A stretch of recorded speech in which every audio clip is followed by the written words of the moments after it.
Bom dia, boa tarde, boa noite, boa madrugada. Nós estamos num propósito chamado Derrubando Bloqueios para uma Vida Próspera. Prosperidade significa mais do que apenas riqueza material. Prosperidade significa crescimento. Crescimento em todas as áreas. Existem várias áreas da vida. De nada adianta você ter riqueza e ter problemas na sua vida familiar, ou sentir depressão porque sente que existe um vazio na sua alma e você não tem uma conexão com uma fonte que é Deus. Nós já falamos aqui no dia 7 desse propósito sobre Deus é a fonte. Falamos a respeito da fonte da vida, a origem de todas as coisas que se encontra em Deus. Falamos também a respeito dos alicerces, da infraestrutura necessária para se ter prosperidade. Quando falamos a respeito da infraestrutura, que foi o dia primeiro desse propósito, nós falamos ali dos 5 alicerces. E o primeiro alicerce é a intimidade com Deus. O segundo alicerce, o autoconhecimento. Quando a pessoa não conhece a si mesma, qual o seu temperamento, como ela reage nas situações, ela tende a tomar atitudes que lhe trazem prejuízo. Como lidar com uma situação de provocação de uma outra pessoa, com uma situação no trânsito em que você sofre uma colisão ou quando alguém fecha você no seu fluxo no trânsito. Saber quem é você nessas horas, como você lida com essas situações, saber qual o seu limite de paciência, te dá prosperidade, porque você, tendo um bom autoconhecimento, você consegue trabalhar o seu temperamento e ter relacionamentos melhores e encontrar melhores relacionamentos com as pessoas da sua própria casa, da sua própria família. Hoje, nesse dia 9, nós vamos falar sobre a vida sentimental. Então, vida sentimental. A vida sentimental, ela é muito importante. É uma das necessidades básicas do ser humano ter alguém com quem contar nas horas de alegria e nas horas difíceis. Do que adianta você receber uma promoção ou conquistar o mundo se não tem com quem você contar, com quem dividir esse momento de alegria? E também, nas horas difíceis, quando você se depara com uma dificuldade, é muito bom poder contar com a ajuda de uma pessoa. A família começa com uma vida sentimental equilibrada, com uma pessoa como companheira, que é amiga, que seja amante, com quem você possa contar com fidelidade, cumplicidade, confiança para uma vida com firmeza e estabilidade emocional. A ideia de viver só deve ser muito bem pensada, pois é para poucos. Aqui, quando nós falamos sobre a importância da vida sentimental para uma vida próspera, o que nós estamos dizendo é que nós estamos vivendo dias em que muitas pessoas pregam que vão viver sempre sozinhas, que é melhor estar só do que viver em um relacionamento, porque os relacionamentos estão muito complicados. Mas, na verdade, a vida sentimental ela é importante por esses motivos que nós já dissemos anteriormente. E quando você tem uma família, você tem mais ânimo, você tem mais alegria, mais disposição, mais pessoas para pensar e desenvolver projetos. E uma família começa, obviamente, com o relacionamento que você tem com uma pessoa, para que você possa afirmar a base de uma família.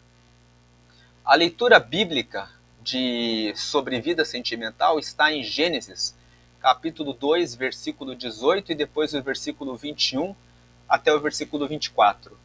Gênesis é um livro que trata a respeito do começo, que trata a respeito do princípio, que trata a respeito das bases que foram deixadas por Deus, que é a fonte. E nós lemos aqui, nesse capítulo 2, no versículo 18, que disse o Senhor Deus: não é bom que o homem esteja só. Far-lhe-ei uma adjutora que esteja como diante dele. Depois, no versículo 21, então o Senhor Deus fez cair um sono pesado sobre Adão, e este adormeceu, e tomou uma das suas costelas e cerrou a carne em seu lugar. Verso 22, e da costela que o Senhor Deus tomou do homem, formou uma mulher e trouxe-a a Adão. Verso 23, e disse Adão: esta é agora osso dos meus ossos, e carne da minha carne, esta será chamada varoa, porquanto do varão foi tomada.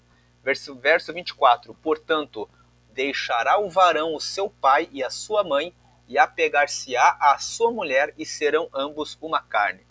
Nesse texto nós vemos que foi o próprio Deus que nós vimos no dia 7 desse propósito, que é a fonte de todas as coisas, que estabeleceu um padrão de que o homem deve ter uma mulher.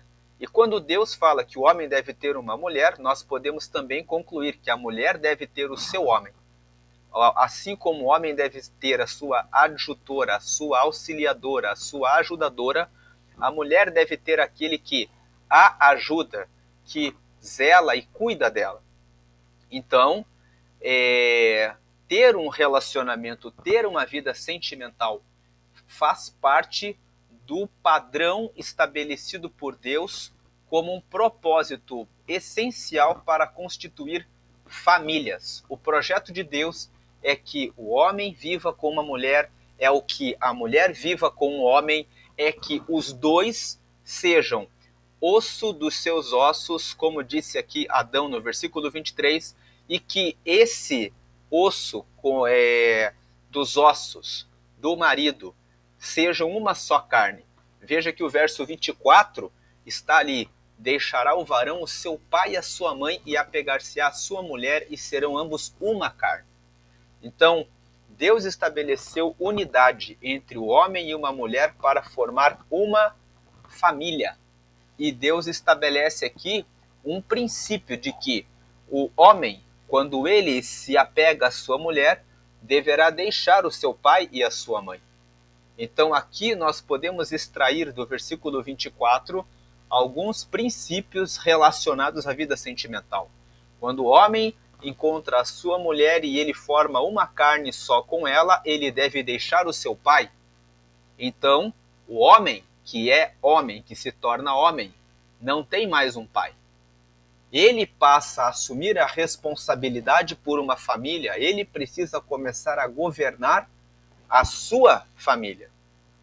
Ele precisa ter poder de decisão a respeito da sua própria vida. É nesse sentido que o homem deve deixar o seu pai. Não significa que ele vai esquecer-se do seu pai. Ele vai ter a honra que ele dará ao seu pai, a honra que dará à sua mãe. Mas a partir do momento em que ele se une à sua mulher e forma uma carne com ela, ele é responsável pela tomada das suas decisões. Ele não tem mais a sua mãe no sentido de ter a dependência emocional dela. Ele precisa agora ser o cabeça da sua casa, o cabeça da sua família, precisa agora reger a sua mulher. Uma segunda leitura bíblica sobre vida sentimental está no livro de Ruth. Vamos ler o capítulo 1, versículos 8 a 14. Está ali escrito no versículo 8: disse Noemi às suas duas noras: ide, voltai cada uma à casa de sua mãe. E o Senhor use convosco de benevolência, como vós usastes com os falecidos e comigo. Antes de nós continuarmos a leitura, vamos fazer uma apresentação do livro da história da Noemi e das suas duas noras. Houve uma fome em Israel. Então Noemi, que era uma israelita, era casada com um homem chamado Elimeleque. E eles tinham dois filhos, Malom e Quilion. E esse homem, Elimeleque, com sua esposa Noemi e seus 2 filhos, vão para a terra vizinha em Moabe. Quando eles chegam em Moabe, Malom e Quilion se casam com Orfa e com Ruth. Então, essa família fica morando em Moabe, sendo os 2 filhos casados com essas 2 moabitas. Uma se chamava Orfa e outra se chamava Ruth. Ocorre que os maridos dessas 3 mulheres morreram. Então ficaram 3 viúvas. E Noemi, que era israelita, decidiu voltar para Israel, que era sua terra, e decidiu despedir as suas noras, tanto Orfa quanto Ruth, dizendo que elas voltassem para a casa de seus pais para que pudessem se casar novamente. Então, feita essa breve apresentação, vamos ler o versículo 8. Disse Noemi às suas 2 noras: Ide, voltai cada uma à casa de sua mãe, e o Senhor use convosco de benevolência, como vós usastes com os falecidos e comigo. Então a Noemi está agradecendo a Orfa e a Ruth pelo fato delas terem sido as suas noras, pelo fato de cada uma delas terem cuidado de cada um dos filhos dela. Versículo 9: O Senhor vos dê que acheis descanso, cada uma em casa de seu marido. Aqui, Noemi está dizendo que vocês encontrem um marido e tenham descanso na casa do novo marido. E beijando-as ela, levantaram a sua voz e choraram. Verso 10. E disseram-lhe: Certamente voltaremos contigo ao teu povo. Versículo 11. Porém Noemi disse: Tornai, minhas filhas, por que iríeis comigo? Tenho eu ainda no meu ventre mais filhos, para que vos fossem por maridos? Verso 12. Tornai, filhas minhas, ide-vos embora, que já muito velha sou para ter marido. Ainda quando eu dissesse tenho esperança, ou ainda que esta noite tivesse marido e ainda tivesse filhos. Verso 13. Esperá-los-ieis até que viessem a ser grandes? Deter-vos-ieis por eles, sem tomardes marido? Não, filhas minhas, que mais amargo é a mim do que a vós mesmas, porquanto a mão do Senhor se descarregou contra mim. Então aqui Noemi fala que ela já era avançada de idade, que mesmo que ela encontrasse um marido e ainda tivesse filhos, as suas noras não ficariam esperando que esses filhos crescessem para se casarem. E ela está dizendo que é mais amarga a situação dela, porque ela estava mais avançada em idade. Elas ainda eram jovens, ainda poderiam encontrar um novo marido. Verso 14. Então levantaram a sua voz e tornaram a chorar, e Orfa beijou a sua sogra, porém Ruth se apegou a ela. Verso 15. Pelo que disse: Eis que voltou tua cunhada ao seu povo e aos seus deuses. Volta tu também após a tua cunhada. Veja aqui que no versículo 14, a Orfa beijou a sogra, Noemi, voltou para a casa dela, mas a Ruth não voltou, a Ruth ficou apegada com Noemi. Então no versículo 15, a Noemi disse assim: a tua cunhada já voltou para o seu povo e para os seus deuses, volte também com ela. Versículo 16, disse porém Ruth: não me instes para que te deixe e me afaste de ti, porque aonde quer que tu fores, irei eu, e onde quer que pousares a noite, ali pousarei eu. O teu povo é o meu povo, o teu Deus é o meu Deus. Então nós vemos aqui 2 mulheres, uma delas, Orfa, resolveu voltar ao seu povo, para os seus deuses, enquanto que Ruth decidiu voltar junto com sua sogra, Noemi, para Israel. Qual o desbloqueio da vida sentimental? Deus formou o homem para viver com uma mulher e, portanto, para uma mulher ter um marido. Nós já falamos isso quando lemos o texto de Gênesis 2, 24.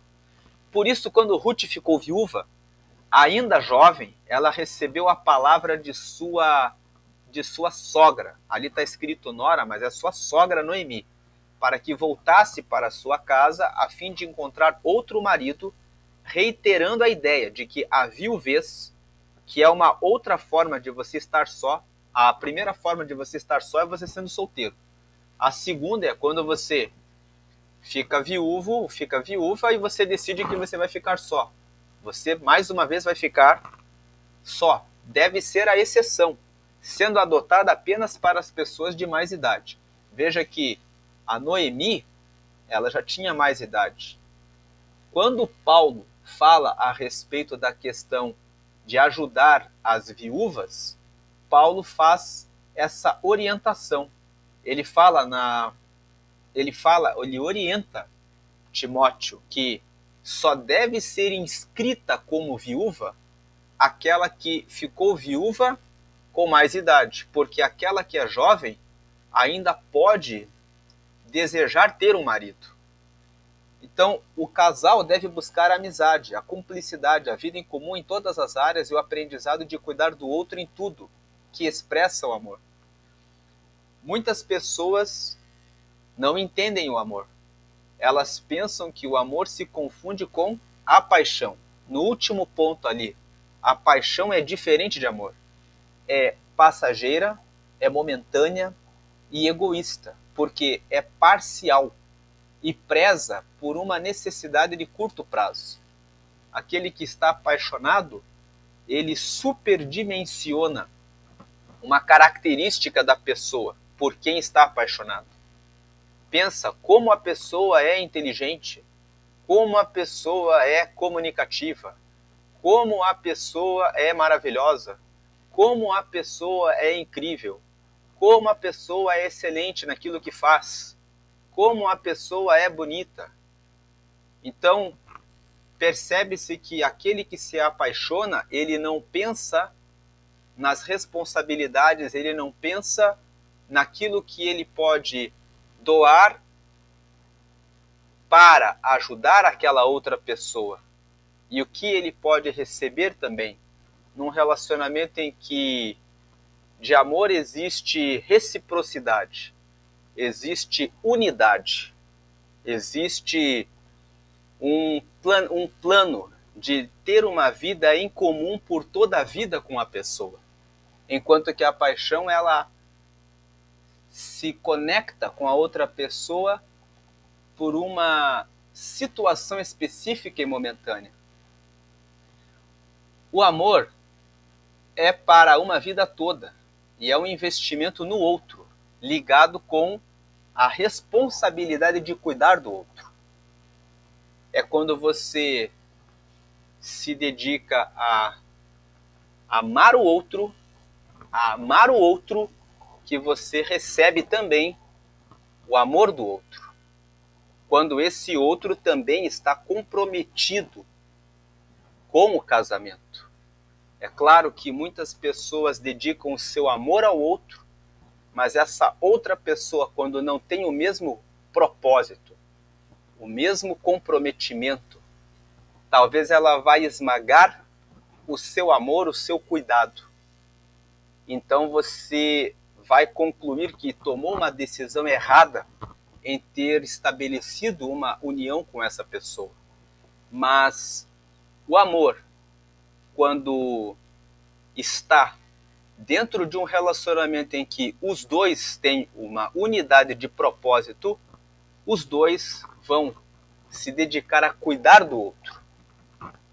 Muitos reclamam que o cônjuge engordou, relaxou, perdeu a disciplina, mas quando estavam na fase do namoro faziam de tudo para serem melhores a cada dia, para agradar mais e mais ao outro. Tem muitas pessoas que no relacionamento vão relaxando, vão deixando de lado a alegria de serem cada dia melhor para o outro. Depois que se casam, esquecem de se cuidar, de procurar ser melhor a cada dia, e com isso perdem o encanto. Continue sempre buscando ser 1% melhor que ontem, até o fim da vida. Procure cuidar do outro todo dia, pois é com seu cuidado que você vai manter a tua felicidade, a felicidade conjugal. Fuja da promiscuidade.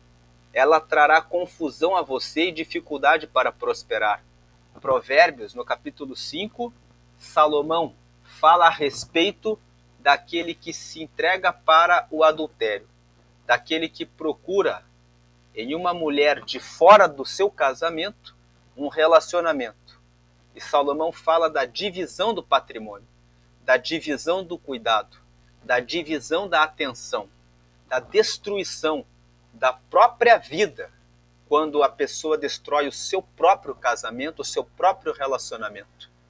Esse é o motivo pelo qual nós estamos falando aqui do desbloqueio da vida sentimental.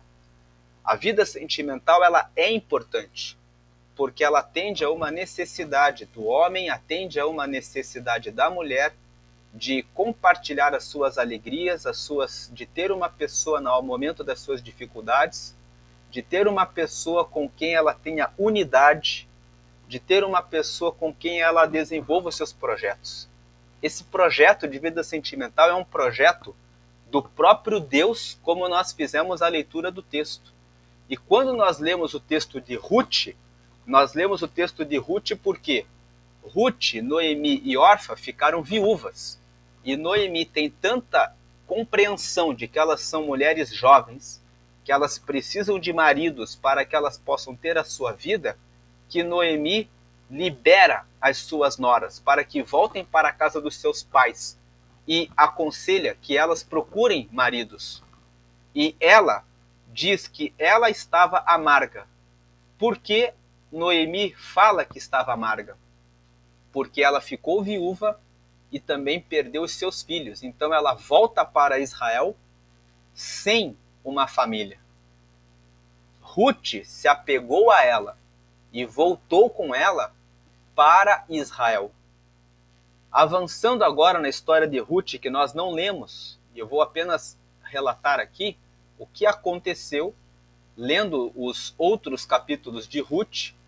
O texto nos mostra que ela conheceu Boaz, que era um parente de Noemi, e Boaz amou a Ruth e se casou com ela. E a história de contar sobre Orfa e sobre Ruth é que Ruth se apegou a Deus, ao Deus de Noemi, ao Deus de Israel, ao Deus que é a fonte de todas as coisas que nós meditamos no dia 7 desse propósito, que Deus é a fonte.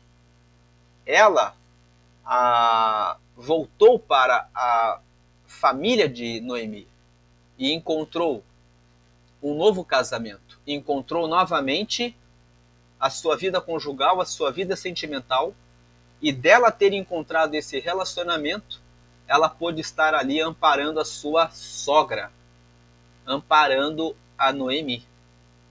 Então nós vemos que ela buscou novamente a realização da sua vida sentimental. Ela obteve um novo casamento, ela formou uma nova família, ela se recompôs na sua vida sentimental e pôde ser o amparo depois da sua sogra. Então, fuja por essa razão que a vida sentimental ela é importante. O segundo ponto aqui é fuja do divórcio, lute pelo seu casamento. Como nós dissemos na tela anterior, tem muitas pessoas que entram no casamento fazendo o melhor de si durante a fase do namoro, mas durante o casamento vão deixando de buscar agradar o seu marido, a sua esposa. Vão relaxando do relacionamento, vão descuidando de cuidar do outro e depois ficam frágeis para um adultério, ficam sensíveis. Cuide das pessoas que fazem parte da sua família. Cuide do seu marido, cuide da sua esposa. Trate bem, trate com amor. Se existem discussões, divergências, procure um conselheiro matrimonial, procure um padre, procure um pastor, procure um terapeuta, procure alguém que já aconselhou vários casais, que possa trazer um conselho, uma recomendação que resolva o seu problema. Lute pelo seu casamento. Lute pela sua família. Considere o seu casamento como um castelo forte que precisa ser todos os dias blindado e protegido. Fuja do divórcio, fuja de marcas que trazem tristezas, lembranças ruins sobre a vida sentimental. O que fazer se o outro falhar e o divórcio for inevitável? Lá em Mateus, no Evangelho de Mateus, no capítulo 19, nos versículos 3 a 12, Jesus fala a respeito do divórcio. Alguns fariseus chegaram e perguntaram para Jesus sobre a carta de divórcio. E Jesus começa explicando que a carta de divórcio foi autorizada por Moisés pela dureza do coração, revelando que o propósito de Deus é que não aconteça o divórcio. Então Jesus esclarece que o divórcio é autorizado apenas no caso de relações sexuais ilícitas. E os discípulos, ouvindo isso, dizem para Jesus que, diante dessa situação, o melhor é não se casar. Mas Jesus completa nos versículos 11 e 12, dizendo que viver solteiro é apenas para poucos, apenas para aqueles que foram chamados para isso. Então, o próprio Jesus traz a indicação de que a situação de viver solteiro no celibato é a exceção e que a maioria das pessoas, que o padrão estabelecido por Deus é o de que tenham uma vida sentimental. Então, sendo inevitável por adultério, você pode casar-se novamente, deve procurar outro marido ou esposa para não viver só. Indo para o penúltimo ponto ali, deve, porém, procurar alguém que esteja no mesmo propósito de ter uma união para buscar uma vida em comum, com o propósito de servir um ao outro para o bem do casal. E último ponto, não pense em ser solteiro, em ficar sozinho ou sozinha, pois o cordão de 3 dobras é mais difícil de romper. Eclesiastes 9 fala sobre isso. Tarefa. Nós temos colocado aqui a cada dia uma tarefa para cada uma das chaves que nós estamos apresentando nesse propósito de 40 dias. Então a tarefa da vida sentimental é para os solteiros que guardem os seguintes princípios. Letra A. Seja solteiro somente se fizer um propósito de servir a Deus e apenas se você tiver muita convicção disso. Lá na primeira carta que Paulo escreveu aos Coríntios, no capítulo 7, ele fala a respeito da possibilidade de se ser solteiro para se agradar a Deus. Lembrando que o próprio Jesus disse que isso é para pouquíssimos, como nós já mencionamos na tela anterior, Mateus capítulo... ali é o capítulo 19, na verdade. Aqui está 3, mas está errado. É Mateus 19, né, do versículo 3 ao versículo 12. Letra B. Procure uma pessoa específica para cuidar e ajudá-la a crescer com você. Antes de você buscar uma pessoa para se casar, você deve compreender que o propósito do casamento é que você sirva a essa pessoa e se comprometa com o desenvolvimento dela. Porque você vai ser aquela que vai cuidar do outro, da outra pessoa, e em você cuidando e dedicando os seus melhores esforços e o seu melhor, essa pessoa recebendo o seu melhor, se ela também estiver comprometida com o mesmo propósito que você, ela vai ser recíproca, ela vai fazer o mesmo por você. Por isso é tão importante conversar muito durante a fase de namoro para saber se a pessoa com quem você está namorando e buscando um relacionamento também está na mesma unidade de propósito que você. Letra C. Fuja da promiscuidade. O mundo vai dizer a você que o amor livre é bom. Nós estamos vivendo um tempo em que muitas pessoas estão pregando que você deve ser solteiro, que você deve ser solteira, que você pode se relacionar com o maior número de pessoas para que você tenha liberdade. Mas esse não é o padrão de Deus. Fizeram uma pergunta para homens bem-sucedidos. Em uma entrevista fizeram essa pergunta para Elon Musk, dizendo para ele: o que você considera como princípio para ser bem-sucedido? E ele falou algumas coisas, mas uma entre as coisas que ele disse foi: ame apenas uma mulher e viva apenas com ela. Então nós vemos que quando você tem uma só pessoa com quem você forma uma família e tem unidade, você tem tempo para concentrar o melhor nessa pessoa, você tem tempo para que essa pessoa ofereça o melhor para você, você tem tempo para prosperar, porque toda a tua energia e força estão concentrados na sua casa. É por esse motivo que Deus estabeleceu esse padrão. É que o homem tenha uma mulher e vice-versa, que a mulher tenha um só homem. Porque você pode cuidar melhor, pois a atenção exclusiva e dedicada rende mais do que quando é dividida, que deixa várias pessoas insatisfeitas.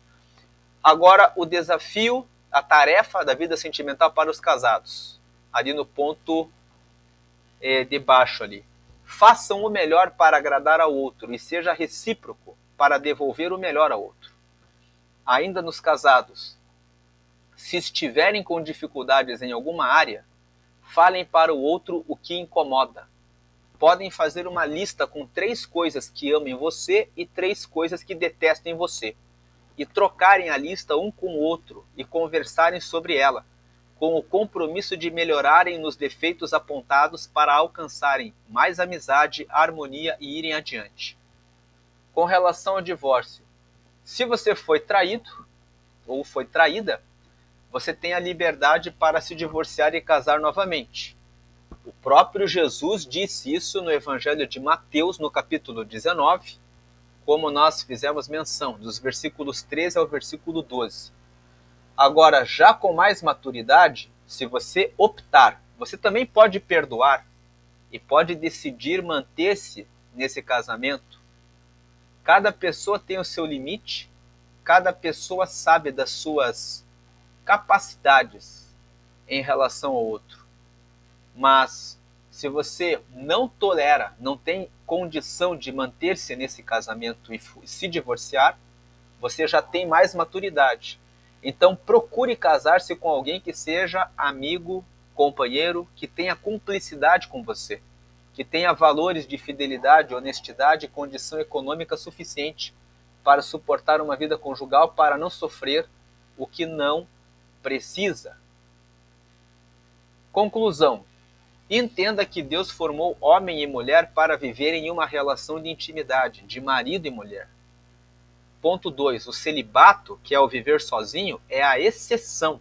E a pessoa deve estar muito convicta disso, podendo fazê-lo para servir melhor a Deus, como Paulo escreveu na primeira carta aos Coríntios, no capítulo 7. O divórcio deve ser evitado. E, segundo a vontade de Deus, só é admitido em caso de adultério, com relações sexuais ilícitas. Nos casos de agressão violenta e extrema, que por razões de proteção à vida da vítima, muitas vezes impõem o divórcio como a melhor solução. A agressão e a violência contra o outro não deixam de ser uma traição de confiança do outro. Se você passa por agressão e violência, deve buscar a separação física para sua proteção, ou buscar um profissional adequado para tratar a ambos para a reconciliação. Não sendo possível e havendo continuidade da agressão, deve ser feito o divórcio, por infidelidade na confiança e proteção da própria vida. Nesse caso, a pessoa que se divorciou por esse motivo pode encontrar outra pessoa para se relacionar e ser feliz. Se a tua fé proclama que você deve permanecer solteiro até a transformação do teu ex-marido, da tua ex-mulher, que na verdade não é ex, né?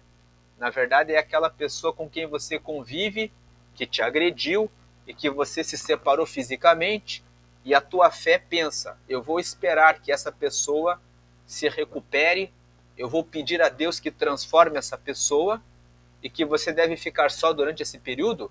Avalie. É só você que pode decidir sobre isso.